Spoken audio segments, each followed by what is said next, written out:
ਤੇ ਪਿਆਰੇ ਅਜ਼ੀਜ਼ੋ, ਪਾਪ ਨੂੰ ਫੈਲਣ ਦੇ ਵਿੱਚ ਦੇਰੀ ਨਹੀਂ ਲੱਗਦੀ, ਬਦੀ ਨੂੰ ਵਧਣ ਦੇ ਵਿੱਚ ਦੇਰੀ ਨਹੀਂ ਲੱਗਦੀ, ਬਦੀ ਨੂੰ ਵਧਣ ਦੇ ਵਿੱਚ ਦੇਰੀ ਨਹੀਂ ਲੱਗਦੀ। ਇਸ ਗੱਲ ਨੂੰ ਸਮਝਣਾ, ਇਸ ਸੰਸਾਰ ਦੇ ਵਿੱਚ ਪਾਪ ਘਟ ਨਹੀਂ ਰਿਹਾ, ਇਸ ਸੰਸਾਰ ਦੇ ਵਿੱਚ ਪਾਪ ਦਿਨ ਪ੍ਰਤੀ ਦਿਨ ਵਧਦਾ ਜਾ ਰਿਹਾ ਹੈ। ਇਨਸਾਨ ਜਿੰਨਾ ਮਰਜੀ ਆਪਣੇ ਆਪ ਨੂੰ ਸੁਖੀ खुश कराने की कोशिश करे ते भी अंदरों अंदर इंसान खुदा तो दूर और दूर और दूर हुंदा जा रहा है। जदों तुसी फिर तो यही माहौल नूं जब तुसी देखो तां तुसी इस गल नूं सोचना कि प्रभु यीशु मसीह दे आमद दे दिन बहुत नजदीक आ गए हैं। मेरा यीशु बहुत जल्दी आने वाला है। लेकिन जिवें नूह नबी बचाया गया, उसकी पत्नी बचाई गई, उसके बच्चे बचाए गए, जेड़ा जेड़ा किश्ती दे विच सवार सी सब बचाए गए, तिवें ही जेड़े लोग तौबा करते हैं, जेड़े लोग बपतिस्मा लेंदे हैं, वो सब जो प्रभु यीशु मसीह की किश्ती के अंदर आ गए हैं, एक दिन नाश जदों होएगा उस वेले धर्मी जन बचाए जाणगे। हालेलुया। प्रभु दा धन्नवाद होवे। जिवें कि असीं ਸਾਰੇ ਮੌਜੂਦਾ ਹਾਲਾਤਾਂ ਤੋਂ ਵਾਕਿਫ ਹਾਂ ਕਿ ਪੰਜਾਬ ਔਰ ਹਿਮਾਚਲ, ਉੱਤਰਾਖੰਡ, ਜੰਮੂ ਕਸ਼ਮੀਰ, ਇਸ ਸਾਰੇ ਇਲਾਕੇ ਦੇ ਵਿੱਚ ਬਾਰਿਸ਼ਾਂ ਦੇ ਕਰਕੇ ਕਾਫੀ ਸਮੱਸਿਆ ਹੈ ਔਰ ਹੜ੍ਹ ਆਏ ਨੇ। ਹੜ੍ਹ ਸਾਡੇ ਤੋਂ ਦੂਰ ਨਹੀਂ, ਸਾਡੇ ਇਲਾਕੇ ਹੀ ਹੈ। ਹੜ੍ਹ ਦੇ ਕਰਕੇ ਬਹੁਤ ਨੁਕਸਾਨ ਹੋ ਰਿਹਾ। ਸੋ ਮੌਜੂਦਾ ਹਾਲਾਤ ਨੂੰ ਵੇਖਦੇ ਹੋਏ ਮੈਂ ਪਵਿੱਤਰ ਬਾਈਬਲ ਤੋਂ ਇੱਕ ਹੜ੍ਹ ਦੇ ਬਾਰੇ ਤੁਹਾਨੂੰ ਦੱਸਣਾ ਚਾਹਾਂਗਾ। ਉਹ ਹੈ ਨੂਹ ਨਬੀ ਦੇ ਸਮੇਂ ਜੋ ਹੜ੍ਹ ਆਇਆ ਸੀ। ਨੂਹ ਦੇ ਸਮੇਂ ਜੋ ਜਲ ਪ੍ਰਲਯ ਆਇਆ, ਉਸ ਦੇ ਬਾਰੇ ਅਸੀਂ ਵਚਨ ਨੂੰ ਸੁਣਾਂਗੇ। ਨੂਹ ਨਬੀ ਦੇ ਸਮੇਂ ਜੋ ਹੜ੍ਹ ਆਇਆ, ਉਸ ਕਹਾਣੀ ਤੋਂ ਅਸੀਂ 3 ਜਾਂ 4 ਗੱਲਾਂ ਨੂੰ ਅਸੀਂ ਸਿੱਖਾਂਗੇ, ਪੜਾਂਗੇ। ਉਤਪਤੀ ਦੀ ਕਿਤਾਬ, ਦ ਬੁੱਕ ਆਫ ਜੈਨੇਸਿਸ, 6 ਅਧਿਆਇ, ਉਸ ਦੀ 5 ਤੋਂ ਲੈ ਕੇ 8 ਆਇਤ ਤੱਕ ਪੜਾਂਗੇ। The book of Genesis chapter 6 verse 5 to 8. The topic of my sermon today is the flood during the time of Noah. ਪੜ੍ਹੇ। ਫਿਰ ਯਹੋਵਾ ਨੇ ਵੇਖਿਆ ਕਿ ਆਦਮੀ ਦੀ ਬੁਰਾਈ ਧਰਤੀ ਤੇ ਵੱਧ ਗਈ ਔਰ ਉਸ ਦੇ ਮਨ ਦੇ ਵਿਚਾਰਾਂ ਦੀ ਹਰ ਇੱਕ ਭਾਵਨਾ ਸਾਰਾ ਦਿਨ ਬੁਰੀ ਹੀ ਰਹਿੰਦੀ ਹੈ। ਤਾਂ ਯਹੋਵਾ ਨੇ ਆਦਮੀ ਨੂੰ ਧਰਤੀ ਉੱਤੇ ਬਣਾਉਣ ਤੋਂ ਰੰਜ ਹੋਇਆ ਅਤੇ ਉਹਦਾ ਮਨ ਦੁਖੀ ਹੋਇਆ। ਤਦ ਯਹੋਵਾ ਨੇ ਆਖਿਆ, ਮੈਂ ਆਦਮੀ ਨੂੰ ਜਿਹਨੂੰ ਮੈਂ ਉਤਪਤ ਕੀਤਾ ਹਾਂ, ਆਦਮੀ ਨੂੰ, ਡੰਗਰ ਨੂੰ, ਘਿਸਰਨ ਵਾਲੇ ਨੂੰ ਔਰ ਆਕਾਸ਼ ਦੇ ਪੰਛੀ ਨੂੰ ਵੀ ਜ਼ਮੀਨ ਦੇ ਉੱਤੋਂ ਮਿਟਾ ਦਿਆਂਗਾ, ਕਿਉਂ ਜੋ ਮੈਨੂੰ ਉਹਨਾਂ ਦੇ ਬਣਾਉਣ ਤੋਂ ਰੰਜ ਹੋਇਆ। ਪਰ ਨੂਹ ਤੇ ਯਹੋਵਾ ਦੀ ਕਿਰਪਾ ਦੀ ਨਿਗਾਹ ਹੋਈ। ਹੁਣ ਪੜੋ 7 ਬਾਬ 12 ਤੋਂ 18 ਚੈਪਟਰ 7 12 to 18। और वर्षा 40 दिन और 40 रात निरंतर पृथ्वी पर होती रही। ठीक उसी दिन नूह अपने पुत्र शेम, हाम और यफेत और अपनी पत्नी और तीनों बहुओं समेत और उनके संग एक एक जाति के सब बनैले पशु और एक एक जाति के सब घरेलू पशु और एक एक जाति के सब पृथ्वी पर रेंगने वाले जंतु और एक एक जाति के सब उड़ने वाले पक्षी जहाज में गए। जितने प्राणियों में जीवन का प्राण था, उनकी सब जातियों में से 2-2 नूह के पास जहाज में गए, और जो गए वे परमेश्वर की आज्ञा के अनुसार सब जाति के प्राणियों में से नर और मादा गए। तब यहोवा ने जहाज का द्वार बंद कर दिया। 18 तक। पृथ्वी पर 40 दिन तक जल प्रलय होता रहा और पानी बहुत बढ़ता ही गया, जिससे जहाज ऊपर को उठने लगा और वह पृथ्वी पर से ऊंचा उठ गया। जल बढ़ते बढ़ते पृथ्वी पर बहुत ही बढ़ गया और जहाज जल के ऊपर ऊपर तैरता रहा। बस आमीन, हालेलुया, हालेलुया। जो नूह नबी दे समय जो हड़ आया, जो जल प्रलय आया, इन्ना खास सी कि नवे नियम की किताब दे विच 4 बार इसका लेख है, 4 बार इसनूं लिखन किया गया है। एक मत्ती दी इंजील 24 बाब उहदी 37 आयत नूं पढ़ना, जल्दी जल्दी पढ़ना। मत्ती 24 दी 37। प्रभु यीशु मसीह ने खुद नूह नबी दे समय जो हड़ आया उसनूं याद किया। पढ़ो मैथ्यू 24 वर्स 37। ਪਰ ਜਿਸ ਤਰ੍ਹਾਂ ਨੂਹ ਦੇ ਦਿਨ ਸਨ ਮਨੁੱਖ ਦੇ ਪੁੱਤਰ ਦਾ ਆਉਣਾ ਉਸੇ ਤਰ੍ਹਾਂ ਹੋਵੇਗਾ। जिस तरह नूह दे दिन सन, यीशु मसीह ने भी नूह दे समय जो हाड़ आया उस वेले दे समय ਨੂੰ ਵੀ याद ਕੀਤਾ। दूसरा पढ़ो पहला पतरस 3 बाब ਉਹਦੀ 20 ਆਇਤ, 1 Peter chapter 3 verse 20, पहला पतरस 3 ਦੀ 20 आयत। जिन्होंने उस बीते समय में आज्ञा ना मानी जब परमेश्वर नूह के दिनों में धीरज धर कर ठहरा रहा और वह जहाज बन रहा था जिसमें बैठकर थोड़े लोग अर्थात 8 प्राणी पानी के द्वारा बच गए। बस अगली आयत पढ़ो दूसरा पतरस 2 बाब और उसकी 5 आयत ਨੂੰ पढ़ो। दूसरा पतरस 2 बाब उसकी 5 आयत। और प्राची ਨਾ ਪੁਰਾਣੇ ਸੰਸਾਰ ਨੂੰ ਛੱਡਿਆ, ਸਗੋਂ ਜਿਸ ਵੇਲੇ ਕੁਧਰਮੀਆਂ ਦੇ ਸੰਸਾਰ ਉੱਤੇ ਪਰਲੋ ਆਂਦੀ ਤਾਂ ਨੂਹ ਨੂੰ ਜਿਹੜਾ ਧਰਮ ਦਾ ਪ੍ਰਚਾਰਕ ਸੀ 7 ਹੋਰਨਾਂ ਸਣੇ ਬਚਾ ਲਿਆ। बस इब्रानियां 11 ਦੀ 7 आयत, इब्रानियां ਦੀ पत्री 11 बाब ਉਹਦੀ 7 आयत ਨੂੰ ਵੀ पढ़ो। विश्वास ही से नूह ने उन बातों के विषय में जो उस समय दिखाई ना पड़ती थी चेतावनी पाकर भक्ति के साथ अपने घराने के बचाव के लिए जहाज बनाया और उसके द्वारा उसने संसार को दोषी ठहराया और उस धर्म का वारिस हुआ जो विश्वास से होता है। बस ਹੁਣ ਇਸ ਤੋਂ ਜੋ ਅਸੀਂ ਨੂਹ ਨਬੀ ਦਾ ਲੇਖ ਅਸੀਂ ਸੁਣਿਆ ਹੈ, ਪੁਰਾਣੇ ਨਿਯਮ ਦੇ ਵਿੱਚ ਕਹਾਣੀ ਹੈ ਕਿ ਨੂਹ ਨਬੀ ਦੇ ਸਮੇਂ ਹੜ੍ਹ ਆਇਆ ਔਰ ਕਿਵੇਂ ਨਾਸ਼ ਹੋਇਆ, ਲੇਕਿਨ ਨਵੇਂ ਨਿਯਮ ਦੇ ਵਿੱਚ ਉਸ ਦਾ ਆਤਮਿਕ ਅਰਥ ਵੀ ਦੱਸਿਆ ਹੈ। ਉਸ ਦਾ ਆਤਮਿਕ ਅਰਥ ਦੱਸਿਆ ਕਿ ਕਿਵੇਂ ਨੂਹ ਦੇ ਸਮੇਂ ਮਾਹੌਲ ਸੀ ਔਰ ਅਸੀਂ ਕਿਵੇਂ ਆਪਣੇ ਆਪ ਨੂੰ ਬਚਾ ਸਕਦੇ ਹਾਂ ਔਰ ਆਪਣੇ ਆਪ ਨੂੰ ਸੰਭਾਲ ਸਕਦੇ ਹਾਂ। ਸੋ ਪਹਿਲੀ ਗੱਲ ਪਰਮੇਸ਼ਵਰ ਦੀ ਪਵਿੱਤਰਤਾ, ਦੀ ਹੋਲੀਨੈਸ ਆਫ ਗॉड। उत्पत्ति 6 बाब उसकी 5 और 5 लेके 7 आयत ਵਿੱਚ ਲਿਖਿਆ ਹੈ, ਧਰਤੀ ਉੱਤੇ ਪਾਪ ਬਹੁਤ ਵੱਧ ਗਿਆ ਔਰ ਪਰਮੇਸ਼ਰ ਨੇ ਕਿਹਾ ਮੈਂ ਧਰਤੀ ਨੂੰ ਜਲ ਪ੍ਰਲਯ ਦੇ ਦੁਆਰਾ ਕੀ ਕਰ ਦਿਆਂਗਾ, ਨਾਸ਼ ਕਰ ਦਿਆਂਗਾ। ਪਰਮੇਸ਼ਰ ਨੇ ਇੱਕ ਐਸਾ ਸੰਸਾਰ ਦੇਖਿਆ ਜੋ ਅੰਦਰੋਂ ਭ੍ਰਿਸ਼ਟ ਸਨ, ਬਾਹਰੋਂ ਹਿੰਸਕ ਸਨ ਔਰ ਪਰਮੇਸ਼ਰ ਦੇ ਨਾਲ ਬਗਾਵਤੀ ਸਨ, ਜਿਸ ਦੇ ਬਾਰੇ ਅਸੀਂ ਜੋ ਨਵੇਂ ਨਿਯਮ ਦਾ ਲੇਖ ਪੜਿਆ ਹੈ ਉਹਨਾਂ ਗੱਲਾਂ ਤੋਂ ਅਸੀਂ ਸਿੱਖ ਸਕਦੇ ਹਾਂ ਕਿ ਲੋਕ ਨੂਹ ਨਬੀ ਦੇ ਪ੍ਰਚਾਰ ਨੂੰ ਵੀ ਠੱਠਾ ਕਰਦੇ ਸਨ ਔਰ ਉਸ ਦੀਆਂ ਗੱਲਾਂ ਨੂੰ ਸੀਰੀਅਸ ਨਹੀਂ ਸੀ ਲੈ ਰਹੇ। ਲੋਕ ਆਪਣੇ ਬਦੀ ਦੇ ਵਿੱਚ ਜੀ ਰਹੇ ਸਨ। ਮੇਰੇ ਪਿਆਰੇ ਅਜ਼ੀਜ਼ੋ, ਨੂਹ ਨਬੀ ਆਦਮ ਤੋਂ 10ਵੀਂ ਪੀੜ੍ਹੀ ਦਾ ਸੀ। ਆਦਮ ਔਰ ਹਵਾ ਕੌਣ ਸਨ? ਜਿਸ ਨੂੰ ਖੁਦਾ ਨੇ ਬਣਾਇਆ, ਜਿਸ ਨੂੰ ਪਰਮੇਸ਼ਰ ਨੇ ਖੁਦ ਆਪਣੇ ਹੱਥਾਂ ਦੇ ਨਾਲ ਬਣਾਇਆ। ਸਿਰਫ 10 ਪੀੜ੍ਹੀ ਹੀ ਬਦਲੀ, ਓਨਲੀ 10 ਜਨਰੇਸ਼ਨਸ।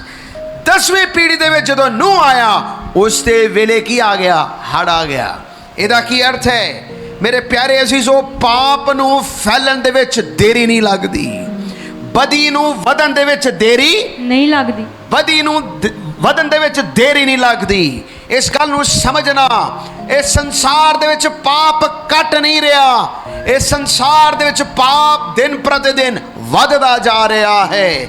ਇਨਸਾਨ ਜਿੰਨਾ ਮਰਜ਼ੀ ਆਪਣੇ ਆਪ ਨੂੰ ਸੁਖੀ खुश कराने की कोशिश करे ते भी अंदरों अंदर इंसान खुदा तो दूर और दूर और दूर हुंदा जा रहा है। जदों तुसी फिर तो यही माहौल नूं जब तुसी देखो तां तुसी इस गल नूं सोचना कि प्रभु यीशु मसीह दे आमद दे दिन बहुत नज़दीक आ गए हैं। मेरा यीशु बहुत जल्दी आने वाला है। लेकिन जिवें नूह नबी बचाया गया, उसकी पत्नी बचाई गई, उसके बच्चे बचाए गए, जेड़ा जेड़ा किश्ती दे विच सवार सी सब बचाए गए, तिवें ही ਜਿਹੜੇ ਲੋਕ ਤੋਬਾ ਕਰਦੇ ਹਨ, ਜਿਹੜੇ ਲੋਕ ਬਪਤਿਸਮਾ ਲੈਂਦੇ ਹਨ, ਉਹ ਸਭ ਜੋ ਪ੍ਰਭੂ ਯੀਸ਼ੂ ਮਸੀਹ ਦੇ ਕਿਸ਼ਤੀ ਦੇ ਅੰਦਰ ਆ ਗਏ ਹਨ, ਇੱਕ ਦਿਨ ਨਾਸ਼ ਜਦੋਂ ਹੋਏਗਾ ਉਸ ਵੇਲੇ ਧਰਮੀ ਜਨ ਬਚਾਏ ਜਾਣਗੇ। ਹਾਲੇਲੂਇਆ। ਮੇਰੇ ਪਿਆਰੇ ਅਜ਼ੀਜ਼ੋ, ਪਰਮੇਸ਼ਵਰ ਇੱਕ ਪਵਿੱਤਰ ਪਰਮੇਸ਼ਵਰ, ਜਲਨ ਰੱਖਣ ਵਾਲਾ ਇੱਕ ਪਰਮੇਸ਼ਵਰ ਹੈ। ਪਰਮੇਸ਼ਵਰ ਇੱਕ ਅਣਖੀ ਪਰਮੇਸ਼ਵਰ ਹੈ। ਉਹ ਕਲੀਸਿਆ ਨੂੰ ਵੀ ਕਹਿੰਦਾ ਹੈ ਪਵਿੱਤਰ ਬਣੋ ਜਿਵੇਂ ਮੈਂ ਵੀ ਕੀ ਹਾਂ, पवित्र बनो जिवें मैं भी की हाँ पवित्र हाँ। मेरे प्यारे अजीजो, आइए ऐसी एक छोटा जा वीडियो क्लिप देखिए। नूह नबी दे समय दा एक वीडियो मैं छोटा जा एक मैं दिखाना चाहांगा कि किस तरह नूह ने जहाज नूं तैयार किया। ये जहाज एक आम जहाज नहीं सी। इस जहाज नूं तैयार करन दा निर्देश परमेश्वर ने खुद दिता। 440 फुट लंबा और 72 फुट चौड़ा, 43 फुट उच्चा ਜਹਾਜ਼ ਸੀ। ਗੋਫੇਰ ਦੀ ਲੱਕੜ ਦੇ ਨਾਲ ਪਰਮੇਸ਼ਰ ਨੇ ਕਿਹਾ ਇਸ ਨੂੰ ਬਣਾਉਣਾ, ਇਸ ਨੂੰ ਰਾਲ ਦੇ ਨਾਲ ਬਣਾਉਣਾ, ਰਾਲ ਲਗਾਉਣਾ। ਜਦੋਂ ਇਹ ਸਾਰੀਆਂ ਚੀਜ਼ਾਂ ਨੂੰ ਖੁਦਾ ਖੁਦ ਕਹਿ ਰਿਹਾ ਸੀ ਕਿਹੜੀ ਲੱਕੜ ਦੇ ਨਾਲ ਬਣਾਉਣਾ, 3 ਮੰਜ਼ਿਲਾ ਬਣਾਉਣਾ, ਇਸ ਦੀ ਲੰਬਾਈ, ਇਸ ਦੀ ਚੌੜਾਈ, ਇਸ ਦੀ ਉਚਾਈ ਕਿੰਨੀ ਹੋਏਗੀ, ਕਿਹੜੇ ਕਿਹੜੇ ਜਾਨਵਰ ਅੰਦਰ ਜਾਣਗੇ, ਇਹ ਸਭ ਗੱਲਾਂ ਜੋ ਖੁਦਾ ਬਣਾ ਰਿਹਾ ਸੀ। ਇੱਕ ਦਰਵਾਜ਼ਾ ਬਣਾਉਣਾ, ਖਿੜਕੀ ਬਣਾਉਣਾ। ਇਹਦਾ ਅਰਥ ਹੈ ਪਰਮੇਸ਼ਵਰ ਤੁਹਾਡੇ ਔਰ ਮੇਰੇ ਬਚਾਉਣ ਦੇ ਸਾਰੇ ਇੰਤਜ਼ਾਮ ਨੂੰ ਖੁਦਾ करके रखता है। Hallelujah, hallelujah, hallelujah. आइए इसी वीडियो ने देखिए। ये लाइट ऑफ कर देना प्लीज। ये वाले 2-3 लाइट चल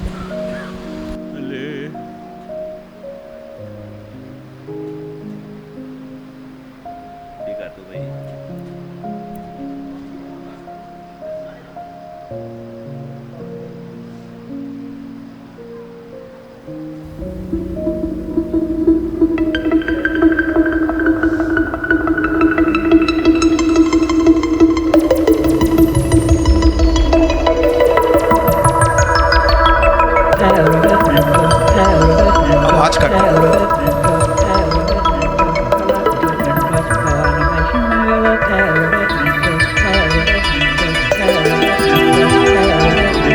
आवाज लो कर।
ਇਹ ਜਹਾਜ਼ ਇੱਕ ਆਮ ਜਹਾਜ਼ ਨਹੀਂ ਸੀ, ਕਿਉਂਕਿ ਉਸ ਵੇਲੇ ਕਦੀ ਕਿਸੇ ਨੇ ਮੀਂਹ ਦਾ ਸੁਣਿਆ ਤੱਕ ਨਹੀਂ।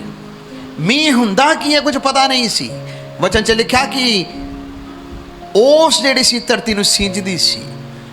ਐਸੇ ਮਾਹੌਲ ਦੇ ਵਿੱਚ ਜਦੋਂ ਕੋਈ ਆ ਕੇ ਬੋਲੇ, ਪ੍ਰਚਾਰ ਕਰੇ ਕਿ ਇੱਕ ਦਿਨ ਮੀਂਹ ਪਵੇਗਾ, ਜਿਹੜਾ ਕਦੀ ਹੋਇਆ ਹੀ ਨਹੀਂ, ਉਸ ਦੇ ਬਾਰੇ ਬੋਲੇ ਤੇ ਨੈਚੁਰਲ ਹੈ ਲੋਕ ਕੀ ਕਰਨਗੇ? ਮਜ਼ਾਕ ਉਡਾਣਗੇ। ਅੱਜ ਵੀ ਅਸੀਂ ਜਦੋਂ ਵਚਨ ਸੁਣਾਉਂਦੇ ਹਾਂ ਕਿ ਯीशु मसीह ਦੁਬਾਰਾ ਤੋਂ ਆਉਣ ਵਾਲਾ ਹੈ, ਇਹ ਸਭ ਗੱਲਾਂ ਜੋ ਹੋ ਰਹੀਆਂ ਨੇ ਪ੍ਰਭੂ ਯीशु मसीह ਦੇ ਆਮਦ ਦੀਆਂ ਨਿਸ਼ਾਨੀਆਂ ਨੇ। ਧਰਮੀ ਬਚਾਏ ਜਾਣਗੇ, ਤੋਬਾ ਕਰੋ, ਬਪਤਿਸਮਾ ਲਓ, ਤੁਸੀਂ ਵੀ ਬਚ ਜਾਓਗੇ। ਲੋਕ ਮਜ਼ਾਕ ਕਰਦੇ ਨੇ। ਪਰ ਇੱਕ ਦਿਨ ਆਏਗਾ, ਇੱਕ ਦਿਨ ਆਏਗਾ ਜਿਸ ਤਰ੍ਹਾਂ ਨੂਹ ਉਹਦਾ ਪਰਿਵਾਰ ਜਹਾਜ਼ ਦੇ ਅੰਦਰ ਸੀ, ਬਚ ਗਏ, ਤੁਸੀਂ ਪ੍ਰਭੂ ਦੇ ਵਿੱਚ ਹੋ, ਤੁਸੀਂ ਵੀ ਇੱਕ ਦਿਨ ਬਚਾਏ ਜਾਓਗੇ। Hallelujah. Number 2, the grace of god. ਪੜੋ ਉਤਪਤੀ 6 ਦੀ 8 ਨੂੰ ਪੜ੍ਹੀਏ। ਪਰ ਨੂਹ ਤੇ ਯਹੋਵਾ ਦੀ ਕਿਰਪਾ ਦੀ ਨਿਗਾਹ ਹੋਈ। ਨੂਹ ਤੇ ਯਹੋਵਾ ਦੀ ਕਿਰਪਾ ਦੀ ਨਿਗਾਹ ਹੋਈ। ਪਰਮੇਸ਼ਰ ਦੀ ਕਿਰਪਾ ਦੀ ਨਿਗਾਹ ਹੋਈ। ਹੁਣ ਇਬਰਾਨੀਆਂ 11 ਦੀ 7 ਨੂੰ ਵੀ पढ़िए। विश्वास ही से नूह ने उन बातों के विषय में जो उस समय दिखाई ना पड़ती थी चेतावनी पाकर भक्ति के साथ अपने घराने के बचाव के लिए जहाज बनाया। बस लिखिया विश्वास दे नाल और कृपा दे वसीले नूह की किया गया, बचाया गया। असी भी जो बचे हाँ, असी कोई दुनिया दे कोई वड्डा काम नहीं किया जो असी बच गए हैं, पर यह परमेश्वर की कृपा हुई है। नूह उसके परिवार को खुदा ने बचाया क्योंकि नूह के उत्ते परमेश्वर की सी कृपा सी। और दूसरा सिर्फ कृपा ही नहीं सी, उसने प्रभु परमेश्वर की गल्लां उत्ते विश्वास किया। 3-4 गल्लां सन। पहला, नूह के उत्ते खुदा की कृपा ही उसने विश्वास किया। अगली गल सी, उसने खुदा के वचन को सुनिया, परमेश्वर के वचन के उत्ते विश्वास किया, इस गल के उत्ते ईमान किया कि जब हड़ आएगा परमेश्वर मैनू बचाएगा। और तीसरा, उसने अपने विश्वास ने अपने कम्मां दे विच प्रगट किया। देखो कल्ला नहीं सी नूह जिहड़ा जहाज नूं तैयार कर रहा सी, असीं वीडियो दे विच भी वेख रहे सां। नूह कल्ला नहीं, नूह अपने हत्थां दे नाल अपने परिवार समेत इस काम नूं की कर रहा है, जहाज नूं बना। कितना मुबारक है परिवार जिहड़ा सारा परिवार विश्वास दे विच हो के चलदा होवे। कितना आसान हो जाता है परमेश्वर दीयां गल्लां नूं समझाना, कितना आसान हो जाता है परमेश्वर दीयां गल्लां नूं समझना। नूह ने सिर्फ ये नहीं किया मैं विश्वास कर लिया ठीक है, पर जिवें गलातिया दी पत्री दे विच लिखिया work out your own salvation, उसने काम दे विच भी अपने नूं भी लगाया, अपने सारे परिवार नूं भी की कीता लगाया, और खुद अपने हत्थां दे नाल कीता। मेरे प्यारे अजीजो, साडे इन्हां दिनां दे विच प्रार्थना ये होने पाए, प्रभु जिवें तुसीं सानू बचाया, साडे सारे परिवार दे जीआं नूं की कर लवो, बचा लो। कल भी एक भाई खड़े होकर गवाही दे रहा सी, उन्होंने इस प्रकार नाल कहा, मैं अपने जीवन नूं प्रभु दे अगे अर्पण करदा, मेरे अंदर गलतियां ने और हौली हौली खुदा मेरे सारी गलतियां नूं दूर कर रहा है। और अगली गल उन्होंने कहा, मेरे अंदर एक बोझ आया कि मैं अपने परिवार नूं भी बचावां, अपने भरावां नूं भी बचावां। एक बोझ आया। की आया? बोझ आया। बोलो बोझ आया। मेरे प्यारे अजीजों, साडे सबना दे दिलां दे अंदर एक बोझ आए, असी भी बचे, साडा परिवार भी बचने पाए। तुसीं कल्ले बचना काफ़ी नहीं, साडा परिवार भी बचना चाहिए। कितना मुबारक समा होएगा। यीशु मसीह दी आमद आई, यीशु मसीह आ गया, उसने तुरी फूकी और बुलाए गए। जब बदला ते गए, जे तुसीं कल्ले गए उत्थे तुसीं परिवार लभदे रहे, परिवार है नहीं।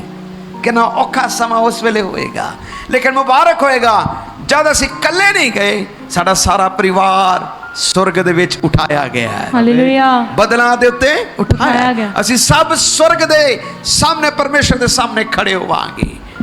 तीसरी गल सी, इस गल दे विच कृपा दे नाल बचाया गया। उहदा अर्थ सी, वचन जे असीं पढ़दे हां, उस जहाज दा इक्को एक दरवाजा सी। कितने दरवाजे सन? इक्को दरवाजा। बोलो इक्को ही दरवाजा। और लिखा परमेश्वर ने आप अंदरों उस दरवाजे नूं बंद किया। इहदा अर्थ की है? मुक्ति दा, नजात दा दरवाजा दो नहीं हन, एक ही दरवाजा है, एक ही दरवाजा है। कितना औखा वेला होना उस वेले। पहले किश्ती नूं तैयार करना कितना मुश्किल, है ना, किश्ती नू तैयार करना सी। ਲੱਕੜਾਂ ਕੱਟਣੀ, ਲੱਕੜ ਕੱਟਣਾ, ਫਿਰ ਆਪ ਚੁੱਕੇ। ਹੁਣ ਸਾਡੇ ਵਰਗੂ ਕਿਹੜਾ ਹੁਣ ਮਸ਼ੀਨੀ ਜਿਹੜਾ ਸਿਸਟਮ ਹੈਗਾ, ਹੱਥ ਨਾਲ ਕੱਟਣਾ, ਇਕੱਠਾ ਕਰਨਾ, ਜੋੜਨਾ। ਫਿਰ ਲਿਖਿਆ ਜਾਨਵਰਾਂ ਨੇ ਕਹਿਣਾ ਮੰਨ ਲਿਆ, ਬੰਦਿਆਂ ਨੇ ਕਹਿਣਾ नहीं मन्या। है ना, ਜਾਨਵਰਾਂ ਨੇ ਕਹਿਣਾ ਮੰਨ ਲਿਆ। ਫਿਰ ਇੱਕ ਇੱਕ ਜਾਨਵਰਾਂ ਨੂੰ ਜੋੜਾ ਜੋੜਾ ਕਰਕੇ ਕਿਸ਼ਤੀ ਦੇ ਅੰਦਰ ਕੀ ਕੀਤਾ। ਸੌਖਾ ਕੰਮ ਸੀ? ਨਹੀਂ, ਬੜਾ ਔਖਾ ਕੰਮ ਸੀ। ਮੈਂ ਸੋਚਦਾ ਉਹਨਾਂ ਨੂੰ ਨਬੀ ਖੜੇ ਹੋ ਕੇ ਸੋਚਦਾ ਨਾ, ਰੱਬਾ ਮੈਂ ਪ੍ਰਚਾਰ ਕਰਦਾ, ਮੇਰੀ ਬੋਲੀ ਲੋਕੀ ਨਹੀਂ ਸਮਝਦੇ, ਪਰ ਮੇਰੀ ਆਵਾਜ਼ ਨੂੰ ਜਾਨਵਰ ਸਮਝ ਗਏ। ਸਾਡੀ ਬੋਲੀ ਕਈ ਵਾਰੀ ਲੋਕ ਸਮਝ नहीं सर। ਪਰ ਜਾਨਵਰ ਸਮਝ ਲੈਂਦੇ ਨੇ। ਨੂਹ ਦੇ ਲਈ ਕੋਈ ਸੌਖਾ ਕੰਮ ਨਹੀਂ ਸੀ, ਲੇਕਿਨ ਨੂਹ ਦੇ ਲਈ ਇੱਕ ਔਖਾ ਕੰਮ ਸੀ, ਪਰ ਉਸਨੇ ਇਸ ਗੱਲ ਨੂੰ ਧਾਰਿਆ, ਪ੍ਰਭੂ ਨੇ ਜੋ ਕਿਹਾ ਹੈ ਮੈਂ ਉਸ ਨੂੰ ਪੂਰਾ ਕਰਨਾ ਹੈ। हालेलुया। ਖੁਦਾ ਨੇ ਜੋ ਕਿਹਾ ਹੈ मैं उसनु पूरा ਮੈਂ करना। ਉਸ ਨੂੰ ਪੂਰਾ ਕਰਨਾ ਹੈ। ਉਹਨਾਂ ਦੇ ਲਈ ਸਮਾਨ ਇਕੱਠਾ ਕਰਨਾ ਕਿੰਨਾ ਔਖਾ ਸੀ। 40 ਦਿਨ ਔਰ 40 ਰਾਤ ਮੀਂਹ ਪੈਣਾ ਹੈ, ਔਰ ਉਹਨਾਂ ਦੇ ਲਈ ਸਮਾਨ ਪਹਿਲੇ ਆਪਣੇ ਲਈ ਖਾਣਾ ਇਕੱਠਾ ਕਰਨਾ, ਫਿਰ ਜਾਨਵਰਾਂ ਦੇ ਲਈ ਇਕੱਠਾ ਕਰਨਾ। ਕਿਹਾ ਜਾਂਦਾ ਹੈ ਹਾਥੀ ਇੱਕ ਟਾਈਮ ਦੇ ਵਿੱਚ 300 ਕਿਲੋ ਦਾ ਘਾਹ ਖਾਂਦਾ ਹੈ। ਇੱਕ ਹਾਥੀ ਇੱਕ ਟਾਈਮ ਦੇ ਵਿੱਚ 300 ਕਿਲੋ ਦਾ का खांदा। ਘਾਹ ਖਾਏਗਾ ਜਾਂ ਪੱਤੇ ਖਾਏਗਾ। ਸੋ 40 ਦਿਨ ਔਰ 40 ਰਾਤ ਇਹਨਾਂ ਹਾਥੀ ਨੂੰ ਖਿਲਾਣਾ ਕਿੰਨਾ ਔਖਾ ਹੈ। ਕਿਹੜੀ ਕ੍ਰੇਨ ਉਧਰ ਸੀ, ਕੋਈ ਮਸ਼ੀਨ ਨਹੀਂ ਹੈ, ਲੇਕਿਨ ਇੱਕ ਇੱਕ ਜਾਨਵਰ ਦੇ ਲਈ ਇੱਕ ਇੱਕ ਚੀਜ਼ਾਂ ਨੂੰ ਇਕੱਠਾ ਕਰਨਾ। ਉਸ ਨੇ ਸੋਚਿਆ ਕਿ ਨਹੀਂ, ਇਹ ਮੇਰੀ ਜ਼ਿੰਮੇਵਾਰੀ ਹੈ, ਮੈਂ ਇਸ ਨੂੰ ਪੂਰਾ ਨਿਭਾਣਾ ਹੈ। हालेलुया। ਪਿਆਰੇ ਅਜ਼ੀਜ਼ੋ, ਸਾਡੀ ਵੀ ਕਈ ਜ਼ਿੰਮੇਵਾਰੀਆਂ ਹਨ, ਸਾਡੀ ਵੀ ਕੁਝ जिम्मेवारियां हैं। ਬੋਲੋ ਜ਼ਿੰਮੇਵਾਰੀਆਂ ਨੇ। ਜਦ ਤੱਕ ਆਮਦ ਨਾ ਆਵੇ ਅਸੀਂ ਉਹਨਾਂ ਜ਼ਿੰਮੇਵਾਰੀਆਂ ਨੂੰ ਪੂਰਾ ਕਰਨਾ। ਆਮੀਨ। ਹਾਲੇਲੂਇਆ। हालेलुया।